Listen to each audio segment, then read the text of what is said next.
الحمدللہ رب العالمین والصلاة والسلام علی خاتم النبیین اما بعد فاعوذ باللہ من الشیطان الرجیم بسم اللہ الرحمن الرحیم۔ شیخ طریقت امیر اہل سنت بانی دعوت اسلامی حضرت علامہ مولانا ابو بلال محمد الیاس عطار قادری رضوی دامت برکاتہم العالیہ کے ملفوظات کا تحریری گلدستہ امیر اہل سنت سے جھوٹ کے بارے میں 24 سوال جواب۔ دعائے خلیفہ امیر اہل سنت۔ یا رب المصطفیٰ، جو کوئی 17 صفحات کا رسالہ امیر اہل سنت سے جھوٹ کے بارے میں 24 سوال جواب پڑھ یا سن لے، اسے ہمیشہ سچ بولنے اور جھوٹ سے بچنے کی توفیق عطا فرما اور اسے بے حساب بخش دے، آمین بجاہ خاتم النبیین صلی اللہ علیہ وآلہ وسلم۔ درود شریف کی فضیلت۔ حضرت شیخ ابو بکر شبلی رحمۃ اللہ علیہ ایک روز بغداد معلی کے جید عالم حضرت ابو بکر بن مجاہد رحمۃ اللہ علیہ کے پاس تشریف لائے۔ انہوں نے فوراً کھڑے ہو کر ان کو گلے لگا لیا اور پیشانی چوم کر بڑی تعظیم کے ساتھ اپنے پاس بٹھایا۔ حاضرین نے عرض کیا، یا سیدی، آپ اور اہل بغداد آج تک انہیں دیوانہ کہتے رہے ہیں، مگر آج ان کی اس قدر تعظیم کیوں؟ جواب دیا، میں نے یوں ہی ایسا نہیں کیا، الحمدللہ آج رات میں نے خواب میں یہ ایمان افروز منظر دیکھا کہ حضرت ابو بکر شبلی بارگاہ رسالت میں حاضر ہوئے تو سرکار دو عالم صلی اللہ علیہ وآلہ وسلم نے کھڑے ہو کر ان کو سینے سے لگا لیا اور پیشانی کو بوسہ دے کر اپنے پہلو میں بٹھا لیا۔ میں نے عرض کی، یا رسول اللہ صلی اللہ علیہ وآلہ وسلم، شبلی پر اس قدر شفقت کی وجہ؟ اللہ پاک کے محبوب صلی اللہ علیہ وآلہ وسلم نے غیب کی خبر دیتے ہوئے فرمایا کہ یہ ہر نماز کے بعد یہ آیت پڑھتا ہے، لَقَدْ جَاءَكُمْ رَسُولٌ مِّنْ أَنفُسِكُمْ عَزِيزٌ عَلَيْهِ مَا عَنِتُّمْ حَرِيصٌ عَلَيْكُمْ بِالْمُؤْمِنِينَ رَءُوفٌ رَحِيمٌ۔ 11 سورہ توبہ آیت 128۔ اور اس کے بعد مجھ پر درود پڑھتا ہے، صلو علی الحبیب صلی اللہ علی محمد۔ سوال، کسی کے اچانک انتقال پر اس کے قریبی رشتہ دار کو بلانے کے لیے کہا جاتا ہے کہ بہت بیمار ہے، آپ جلدی گھر آ جائیں، حالانکہ جس کو بیمار بتایا جا رہا ہوتا ہے اس کا انتقال ہو چکا ہوتا ہے۔ یہ اس لیے بولا جاتا ہے تاکہ قریبی عزیز کو تکلیف نہ ہو۔ ایسا کرنا کیسا؟ جواب، یہ جھوٹ ہے، لہذا اس طرح کہنے سے احتیاط کرنی چاہیے۔ اس کی جگہ یوں کہہ دیا جائے کہ ایمرجنسی ہے، جلدی آ جائے۔ اب ایمرجنسی میں سخت بیماری بھی آ جائے گی اور فوتگی بھی شامل ہوگی۔ یہ ایک محتاط جملہ ہے، مگر لوگ سمجھتے نہیں اور خواہ گناہوں بھرے الٹے سیدھے جملے بول دیتے ہیں، حالانکہ ان کا آلٹرنیٹ یعنی متبادل موجود ہوتا ہے، لیکن اس کی طرف توجہ ہی نہیں کرتے۔ اللہ پاک سے ڈرنا چاہیے۔ آج کسی اور کی موت کی خبر دے رہے ہیں، کل ہماری موت کی خبر بھی عام ہو جائے گی۔ مرنا تو سب نے ہے، کسی کو موت سے فرار نہیں ہے، لہذا ہمیشہ سچ بولنا چاہیے۔ سوال، آج کل ہم یہ دیکھتے ہیں کہ لوگ بات بات پر جھوٹ بول رہے ہوتے ہیں اور معاشرے میں جھوٹ کو بہت معمولی سمجھا جانے لگا ہے، بلکہ بعض لوگ جھوٹ بولنے کو اچھا سمجھتے ہیں۔ تو اس حوالے سے آپ کچھ رہنمائی فرما دیجئے تاکہ ہمارے معاشرے میں جھوٹ کی برائی ختم ہو جائے۔ جواب، واقعی معاشرے میں جھوٹ بہت زیادہ عام ہے اور بات بات پر جھوٹ بولا جاتا ہے۔ مثلا لوگ تجارت میں جھوٹ بولتے ہیں، ملازمت میں جھوٹ بولتے ہیں، ملازم رکھنا ہے تو جھوٹ بولتے ہیں، اگر کسی نے ملازم رہنا ہے تو وہ جھوٹ بولے گا، خریداری کرنی ہے تو جھوٹ بولیں گے اور مذاق میں بھی جھوٹ بولیں گے۔ تو یوں قدم قدم پر جھوٹ بولا جا رہا ہے۔ بعض جھوٹ ایسے ہوتے ہیں جن کا خود پتہ چل جاتا ہے کہ میں جھوٹ بول رہا ہوں، اور بعض اوقات بالکل توجہ نہیں ہوتی اور بندہ جھوٹ بول رہا ہوتا ہے۔ جیسا کسی کی طبیعت بہت خراب ہے تو اب اگر اس سے پوچھیں گے کہ کیا حال ہے، طبیعت کیسی ہے، تو وہ بولے گا ٹھیک ہوں۔ اب اگر اس کی توجہ اپنے مرض کی طرف بھی ہے کہ میں ٹھیک نہیں ہوں، بیمار پڑا ہوں اور بخار میں تپ رہا ہوں، اور پھر بھی وہ ٹھیک ہوں کہہ رہا ہے، تو یہ جھوٹ ہے۔ یہاں تک کہ اگر اس نے اس ذہن سے الحمدللہ کہا کہ میں ٹھیک ہوں، جیسا کہ لوگ ٹھیک ہوں کے معنی میں بھی الحمدللہ کہتے ہیں، تو اب یہ بھی جھوٹ ہے۔ جب بندہ بیمار ہوتا ہے تو لوگ پوچھتے ہیں کیا حال ہے۔ اب پوچھنے والے بھی رسمی پوچھ رہے ہوتے ہیں، ورنہ اگر مریض ایسوں کے سامنے اپنی بیماری کی فائل کھولے تو وہ اس کے متحمل نہیں ہوں گے اور اسے برداشت نہیں کریں گے۔ ایسے موقع پر مریض کی توجہ اللہ پاک کی نعمتوں کی طرف ہو۔ مثلاً میں مسلمان ہوں، تو اب وہ حال پوچھے جانے پر اپنے مسلمان ہونے کے تصور سے الحمدللہ کہے تو بچت ہو جائے گی، ورنہ ٹھیک ہوں کے معنی میں الحمدللہ کہے گا تو یہ جھوٹ قرار پائے گا۔ اسی طرح تاجر اپنے مال کی تعریف میں پتہ نہیں کیا کیا بول رہا ہوتا ہے، اور بعض اوقات تو مال بیچنے کے لیے صریح یعنی کھلے جھوٹ بول رہا ہوتا ہے۔ مثلاً اتنے میں تو مجھے وارا نہیں کھاتا، یعنی بچت نہیں ہوتی، اتنے میں تو مجھے پڑا نہیں ہے، اور اتنے میں تو میری خرید بھی نہیں ہے۔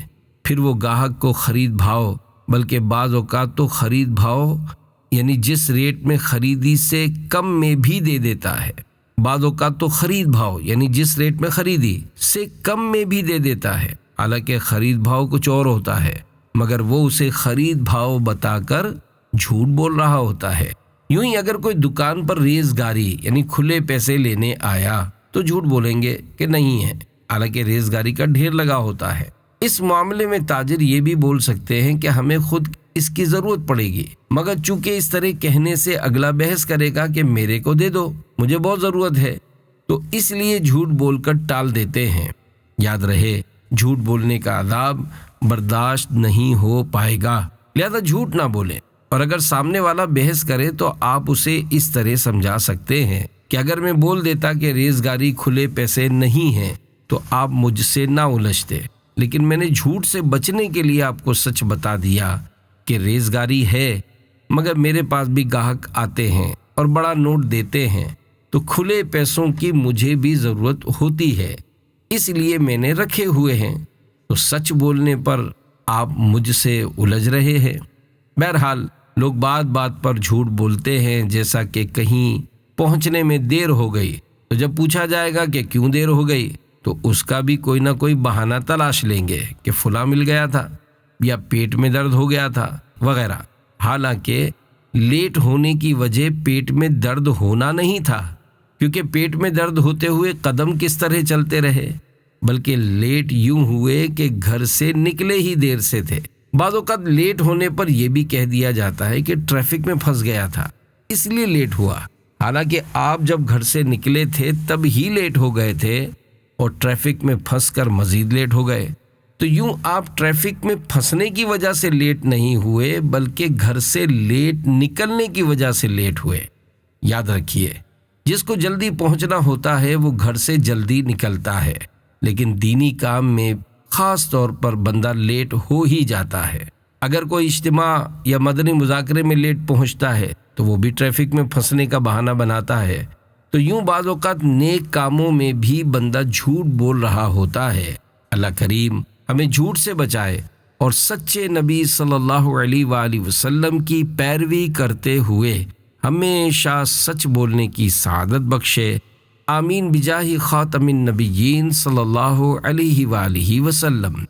سوال: جھوٹ بولنے کے حوالے سے ہمارے معاشرے میں بہت ساری چیزیں رائج ہیں اور لوگوں میں ان کا ذکر بھی ہوتا ہے، مثلاً یہاں تو جھوٹ بولنے کی اجازت ہے وغیرہ۔ اسے معلوم ہوتا ہے کہ جھوٹ ایک بہت وسیع موضوع ہے۔ جس طرح غیبت کے حوالے سے بہت ساری وضاحتیں بیان کی گئیں، اسی طرح جھوٹ کے متعلق بھی بھرپور علم ہونا ضروری ہے۔ جیسے آپ فرماتے ہیں کہ میں اس بارے میں فیصلہ نہیں کر پاتا کہ ہمارے یہاں جھوٹ زیادہ ہے یا غیبت۔ جواب: ایسا لگتا ہے کہ جھوٹ زیادہ ہے۔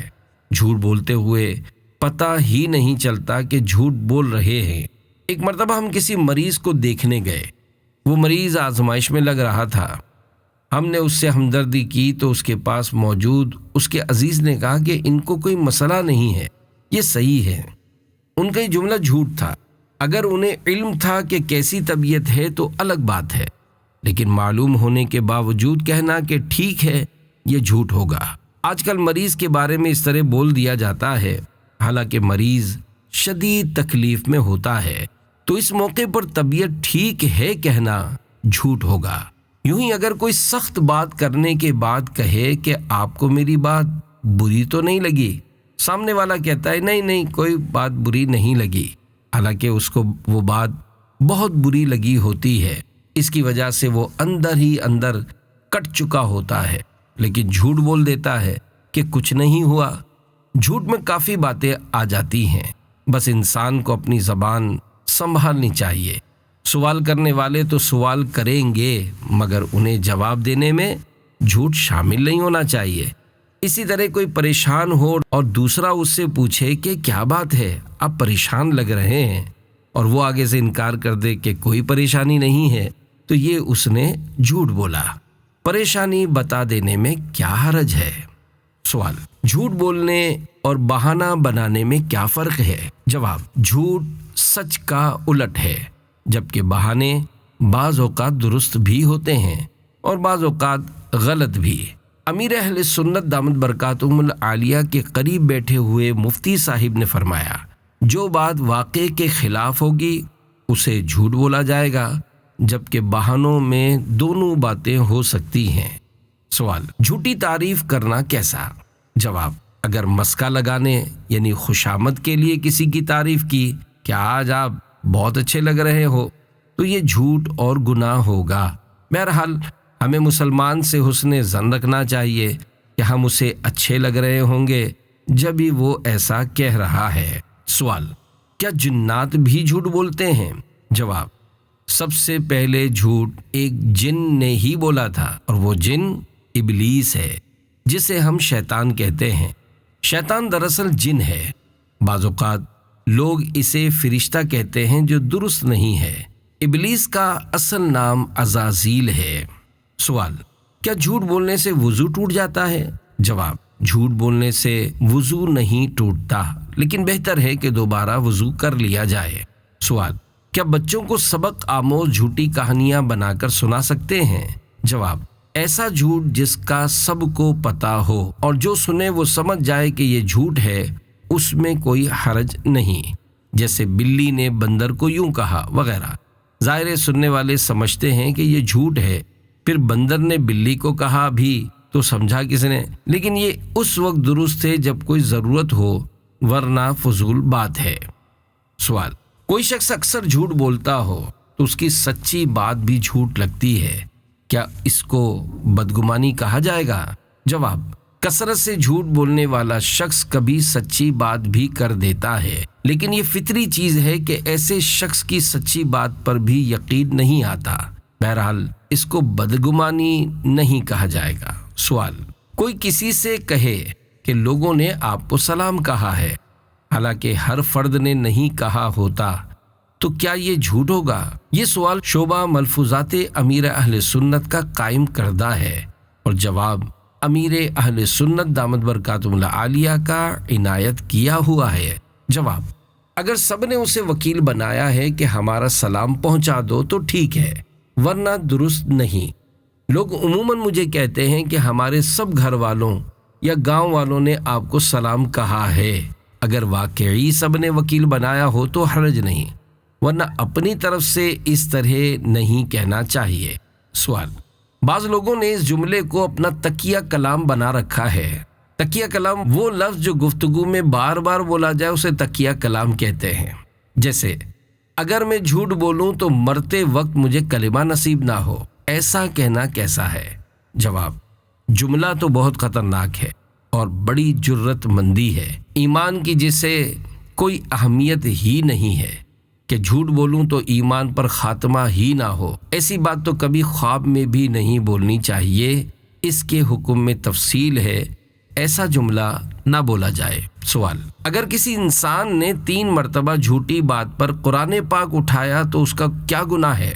جواب: قرآن کریم کی قسم کھانا قسم ہے، البتہ صرف قرآن کریم اٹھا کر یا اس پر ہاتھ رکھ کر کوئی بات کرنا قسم نہیں۔ فتاوی رضویہ جلد 13 صفحہ 574 پر ہے۔ جھوٹی بات پر قرآن مجید کی قسم اٹھانا سخت عظیم کبیرہ گناہ ہے، اور سچی بات پر قرآن عظیم کی قسم کھانے میں حرج نہیں، اور ضرورت ہو تو اٹھا بھی سکتا ہے، مگر یہ قسم کو بہت سخت کرتا ہے، کسی خاص ضرورت کے بغیر نہیں اٹھانی چاہیے۔ سوال: مذاق میں جھوٹ بولنا کیسا؟ جواب: مذاق میں جھوٹ بولنے سے متعلق چند روایات ملاحظہ کیجیے۔ سرکار علی وقار صلی اللہ علیہ وآلہ وسلم نے ارشاد فرمایا، بندہ پورا مومن نہیں ہوتا جب تک مذاق میں بھی جھوٹ کو نہ چھوڑ دے اور جھگڑا کرنا نہ چھوڑ دے اگرچہ سچا ہو۔ نبی کریم صلی اللہ علیہ وآلہ وسلم نے ارشاد فرمایا، جو بات کرتا ہے اور لوگوں کو ہنسانے کے لیے جھوٹ بولتا ہے اس کے لیے ہلاکت ہے، یعنی بربادی اور تباہی ہے۔ پیارے آقا صلی اللہ علیہ وآلہ وسلم نے ارشاد فرمایا، بندہ بات کرتا ہے اور محض اس لیے کرتا ہے کہ لوگوں کو ہنسائے، لیکن وہ اس کی وجہ سے جہنم کی اتنی گہرائی میں گرتا ہے جو آسمان اور زمین کے درمیانی فاصلے سے بھی زیادہ ہے، اور زبان سے جتنی لغزش یعنی غلطی ہوتی ہے یہ اس لغزش سے زیادہ ہے جو قدم سے ہوتی ہے۔ سوال: کسی کو ہنسانے کے لیے مذاق میں جھوٹ، غیبت یا تہمت کا سہارا لے سکتے ہیں؟ جواب: جی نہیں، ایسا کرنا گناہ ہے۔ آج کل جھوٹے چٹکلے یعنی مذاق بہت چل رہے ہیں، یہ سب گناہ ہیں۔ جیسے کامیڈین لوگوں کو ہنساتے ہیں، یا کتابوں اور اخباروں میں ویسے ہی بے مقصد چٹکلے لکھے ہوتے ہیں جن کا مقصد صرف سامنے والے کو ہنسانا ہوتا ہے، یہ نہیں ہونے چاہیے۔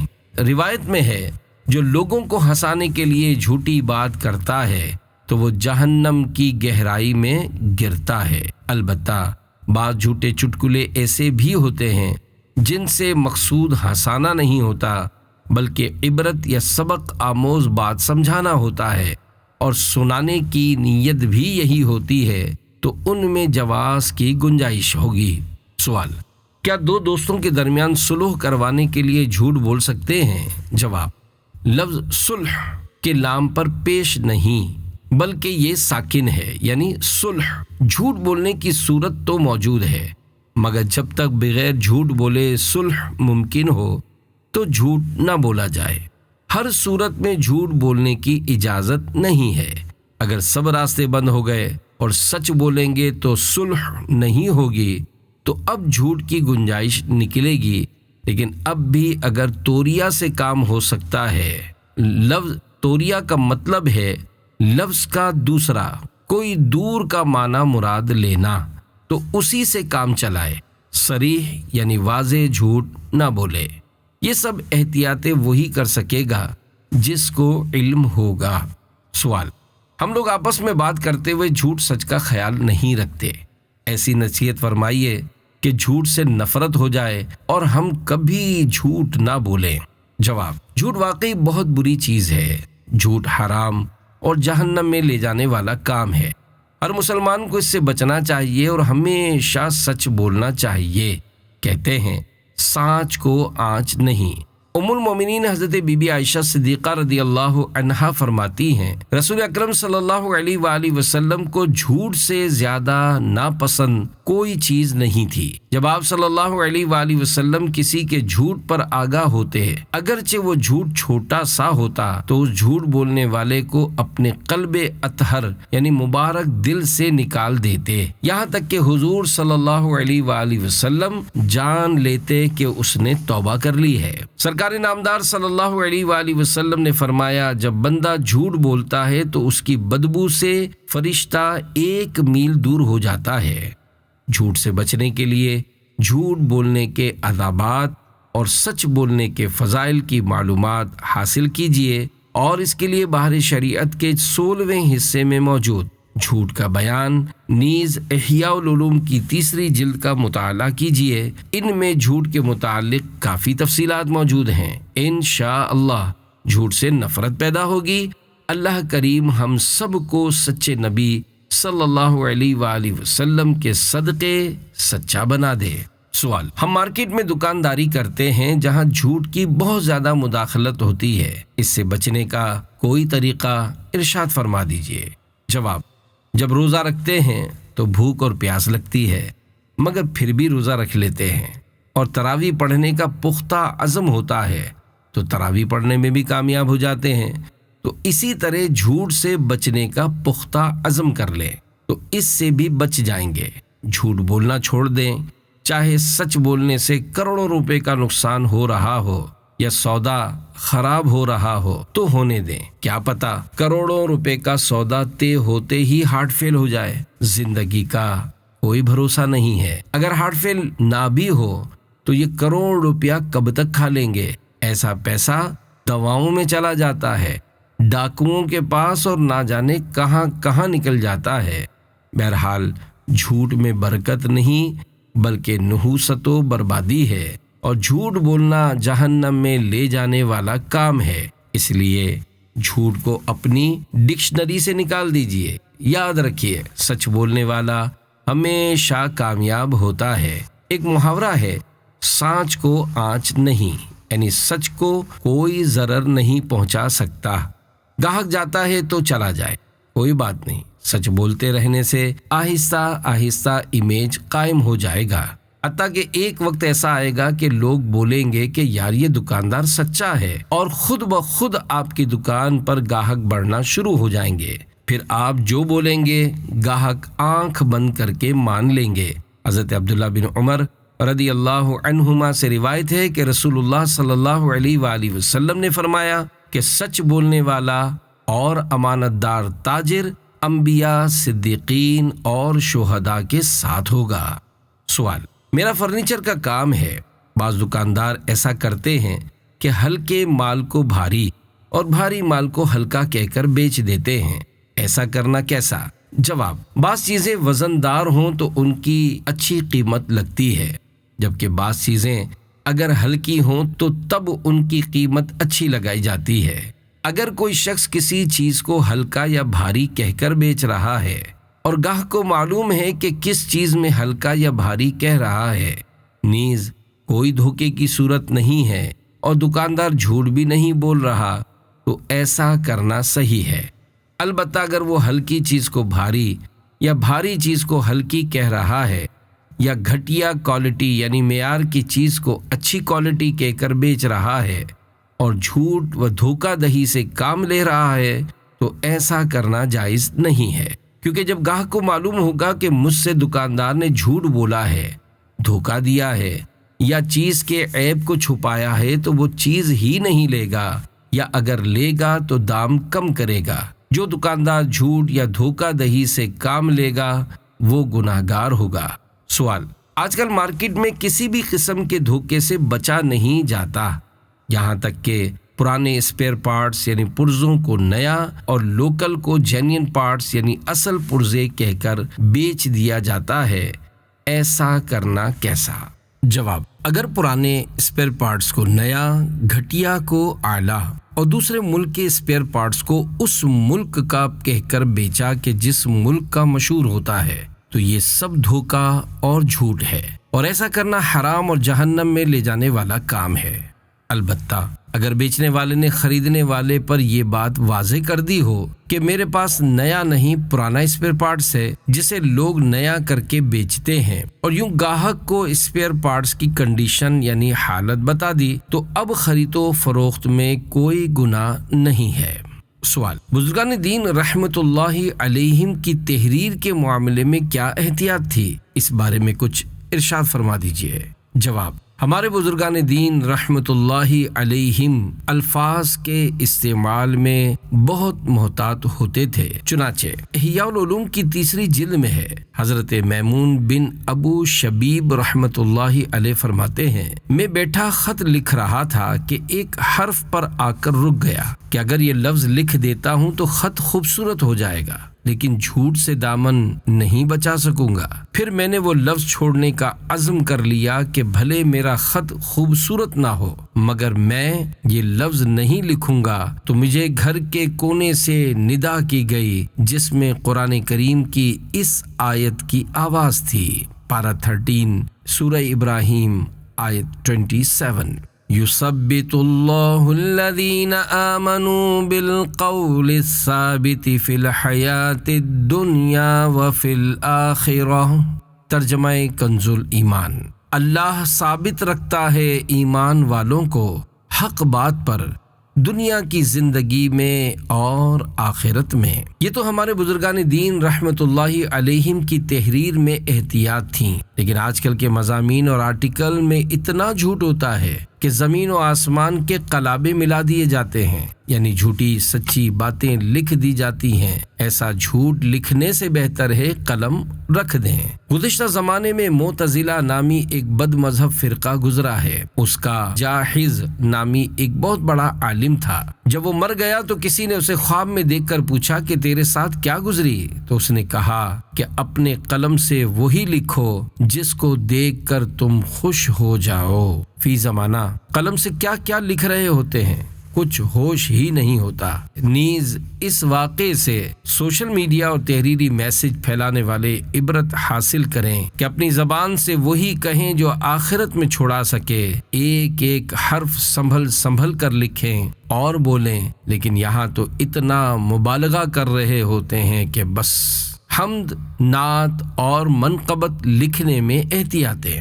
نعت شریف، نظم یا اشعار لکھنے میں مزید احتیاط کی حاجت ہے کہ آدمی اس میں پھنس جاتا ہے، کیونکہ اس کو ردیف یا قافیہ نبھانا ہوتا ہے اور اپنے مصرعے کا وزن برابر رکھنے کے لیے الفاظ ڈھونڈنا پڑتے ہیں، جس کی وجہ سے سخت آزمائش ہوتی ہے۔ لہذا سلامتی اسی میں ہے کہ حمد اور نعت وغیرہ لکھنے کی کوشش نہ کی جائے۔ اس میدان میں بڑے بڑے شعراء، جن میں نعت گو، نعت خوان شاعر بھی شامل ہیں، انہوں نے ٹھکریں کھائی ہیں اور ایسی شرعی غلطیاں چھوڑ کر دنیا سے رخصت ہوئے ہیں کہ الامان والحفیظ۔ لکھنے والوں نے ان کی مثالیں تک لکھی ہیں کہ فلاں اتنا بڑا شاعر تھا، اتنے کلام لکھے، نعتیں بھی کہیں، مگر یہ غلط بات لکھ گیا۔ یاد رکھیے، نعت شریف لکھنے کے لیے ضروری ہے کہ لکھنے والا متصلب یعنی پختہ عالم ہو اور اس کے ساتھ ساتھ فن شاعری بھی جانتا ہو۔ اگر ایسا نہیں ہے تو کلام نہ لکھے۔ سوال: آپ نے ایک مدنی مذاکرے میں فرمایا تھا کہ میں روڈ پار کر کے ککری گراؤنڈ میں کھیلنے نہیں جاتا تھا کیونکہ میری والدہ نے منع کیا تھا۔ کچھ دن پہلے آپ کے ایک دوست سے میری ملاقات ہوئی تو انہوں نے ایک واقعہ بتایا کہ ہم ایک گلی میں کھیلا کرتے تھے، تو میں نے الیاس قادری سے کہا کہ چلو الیاس ککری گراؤنڈ میں کھیلتے ہیں۔ آپ نے فرمایا میری ماں نے منع کیا ہے۔ انہوں نے کہا ماں تو گھر میں ہے، ان کو کیا پتا؟ تو آپ نے فرمایا کہ نہیں، جھوٹ نہیں بولنا۔ پیارے مرشد کریم، میری آپ سے درخواست ہے کہ یہ واقعہ بچوں کو بتائیں تاکہ وہ جہاں بھی جائیں والدین کو بتا کر جائیں اور جھوٹ نہ بولیں۔ جواب: ککری گراؤنڈ اور ہمارے گھر کے درمیان ایک بہت بڑا روڈ واقع تھا۔ اس روڈ پر گاڑیاں بہت رفتار سے چلتی تھیں، اس لیے میری والدہ مجھے اس گراؤنڈ میں کھیلنے کے لیے جانے سے منع کرتی تھی تاکہ مجھے کسی قسم کی کوئی تکلیف نہ پہنچے۔ یقیناً یہ ان کی مجھ سے محبت تھی۔ نیز میں اپنی ماں سے جھوٹ نہیں بول سکتا تھا کیونکہ الحمدللہ مجھے بچپن سے ہی اللہ پاک سے ڈر لگتا تھا۔ سوال: جھوٹ اور چغلی سے بچنے کا طریقہ کیا ہے؟ جواب: انسان جھوٹ اور چغلی سے اس وقت بچ سکے گا جب اسے جھوٹ اور چغلی کی تباہ کاریوں کا علم ہوگا، اور یہ علم دینی کتب کا مطالعہ کرنے سے حاصل ہوگا۔ جھوٹ سے بچنے کی کوشش جاری رکھے اور اس کے ساتھ ساتھ اللہ پاک سے دعا بھی کرتا رہے۔ اللہ پاک کی رحمت سے امید ہے کہ جھوٹ اور چغلی سے چھٹکارا نصیب ہو جائے گا۔ اگر کوئی شخص یہ کہتا ہے کہ میں آہستہ آہستہ انہیں چھوڑوں گا، تو یہ خیال ذہن سے نکال کر فوراً ان گناہوں کو چھوڑ دے کہ موت کا کچھ معلوم نہیں کہ کس وقت آ جائے۔ لہذا انسان کو اپنے گناہوں سے جلد توبہ کر لینی چاہیے۔ ہاں، اگر کوئی زیادہ چائے پیتا ہے اور اس کے لیے چائے نقصان دہ بھی ہے اور وہ کہے کہ میں آہستہ آہستہ چائے چھوڑ دوں گا، تو یہ بات سمجھ میں بھی آتی ہے، جبکہ گناہوں کے معاملے میں آہستہ کا معاملہ ترک کر دینا چاہیے۔ اسی طرح اگر کوئی شراب پیتا ہے اسے بھی چاہیے کہ فوراً چھوڑ دے کہ اس کا پینا حرام و گناہ ہے۔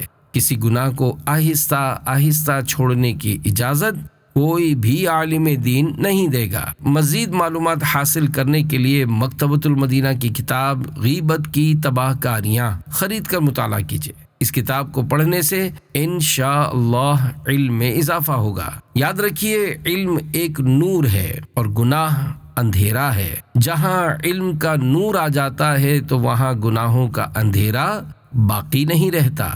سوال: جھوٹ کی تباہ کاریاں کتاب کب تک آئے گی؟ جواب: زندگی نے ساتھ دیا تو جھوٹ کی تباہ کاریاں کتاب لکھنے کا بھی ارادہ ہے، کیونکہ میں اس کی ضرورت بہت محسوس کرتا ہوں۔ پہلے خیال تھا کہ غیبت زیادہ ہے، مگر اب سمجھتا ہوں کہ جھوٹ غیبت سے بھی زیادہ ہے۔ بات بات پر جھوٹ بولنا عام ہو گیا ہے۔ ذمہ داران اور مبلغین کی بات کی جائے یا عوام و خواص کی، پتہ بھی نہیں چلتا اور منہ سے جھوٹ نکل رہا ہوتا ہے۔ اب میرے جیسا جو حساس یعنی سینسٹیو آدمی ہوتا ہے وہ بعض اوقات جان لیتا ہے کہ اس غریب کو پتہ بھی نہیں کہ یہ جھوٹ ہے، لیکن بہت مرتبہ بولنے کی ہمت نہیں ہوتی۔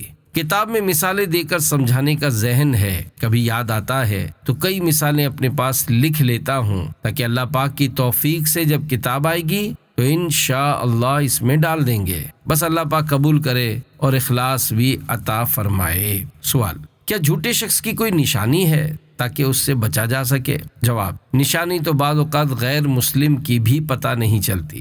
ایک مرتبہ میں کسی ملک میں تھا اور ہماری گاڑی سگنل پر رکی ہوئی تھی۔ اتنے میں چائے کے ہوٹل سے ایک نوجوان بھاگتا ہوا نکلا اور بڑے پرتفاق انداز سے مجھے السلام علیکم کہا۔ کسی نے مجھے بتایا کہ یہ غیر مسلم ہے۔ آج کل تو کسی کا مسلمان ہونا بھی معلوم نہیں ہوتا، کیونکہ مسلمان بھی غیر مسلموں جیسا لباس پہنتے ہیں اور ان کی طرح بال رکھتے ہیں۔ مسلمانوں کا تہذیب و تمدن بھی غیر مسلموں جیسا ہو گیا ہے۔ خدا کی پناہ، رہی بات جھوٹے شخص کی نشانی کی، تو جب وہ جھوٹ بولے گا تبھی معلوم ہو سکے گا کہ وہ جھوٹا ہے۔ اس کے علاوہ یہ بات کیسے معلوم ہو سکتی ہے؟ کیونکہ یہ کوئی پہیلی تو ہے نہیں جسے بوجھا جا سکے۔ حدیث پاک میں منافق کی نشانیاں بیان کی گئی ہیں کہ وہ بات کرتا ہے تو جھوٹ بولتا ہے، وعدہ کرتا ہے تو وعدہ خلافی کرتا ہے، اور اس کے پاس امانت رکھوائی جائے تو خیانت کرتا ہے۔ یہ رسالہ پڑھ کر دوسرے کو دے دیجئے۔ شادی غمی کی تقریبات، اجتماعات، آراس اور جلوس میلاد وغیرہ میں مکتبۃ المدینہ کے شائع کردہ رسائل اور مدنی پھولوں پر مشتمل پمفلٹ تقسیم کر کے ثواب کمائیے۔ گاہکوں کو بنیت ثواب تحفے میں دینے کے لیے اپنی دکانوں پر بھی رسائل رکھنے کا معمول بنائیے۔ اخبار فروشوں یا بچوں